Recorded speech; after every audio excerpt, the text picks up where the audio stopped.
Yes, it's called Majic Men, spelled M-A-J-I-C for the Majestic 12 documents, so Majic Men. It has a nice ring to it, and people will understand. People who are familiar with the subject matter will immediately understand it, and then hopefully the people who aren't up on the subject matter will be, still kind of striking and be curious about it. The subject matter Don is referring to are the stories and speculations surrounding the Majestic 12. Don sat down with open minds at this year's 2012 International UFO Conference and talked about his collaboration with Bryce Zabel to document the account of Majestic 12. No other story in ufology has garnered as much public attention and mystery as the Roswell incident cover-up. The circumstances, people, and evidence found have spurred over half a century of thought and debate. In this whirlwind lays the Majestic 12 documents. Nuclear physicist Stanton Friedman is one of the original civilian investigators of the Roswell incident and has been studying the Majestic 12 documents since the mid-1980s. So the question of the MJ-12 documents, it's a complicated question because originally you get a roll of film in the mail, and it's got 2 copies of the Eisenhower briefing document, 2 sets of 8 pages each on a roll of film, 35mm film. So you don't have paper to work with. Well shot stuff. And page 8 of that is this memo from Truman to Forrestal authorizing the establishment of Majestic 12. In 1984, television documentary producer Jamie Shandera received a package in the mail containing a roll of film. On it, mysterious photos of top-secret documents that lay out an alleged secret committee of scientists, military leaders, and government officials who investigated the UFO recovery at Roswell, called the Majestic 12. The Truman memo of September 24th, 1947.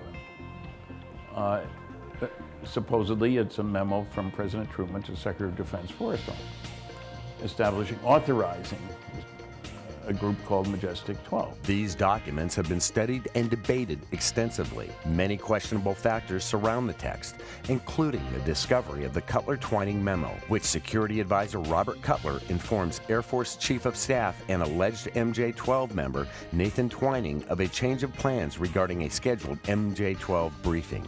These factors create a compelling narrative of researchers, scientists, and military officials intertwined in a story about one of our nation's biggest cover-ups. That's me and Don Most, my producing partner on Majic Men, standing in front of board with all the cards up for the movie itself. And you probably know Don as Ralph on Happy Days. Into the beginning of this relationship, we discovered that we had a very strong mutual interest in this subject. Don Most notions himself as an amateur ufologist. He has joined with TV producer Bryce Zabel, and together they are working on a project surrounding the mystery of the MJ-12 documents and the men who researched them. Don and Bridget and I have come together to bring Majic Men to the feature film screens. No route to production is ever certain.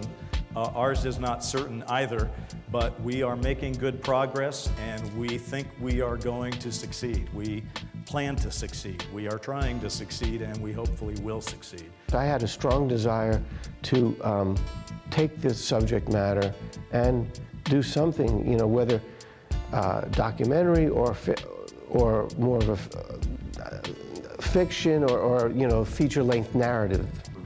And probably that was my first choice, and as was Bryce's. The story of the Majestic 12 is shrouded in mystery.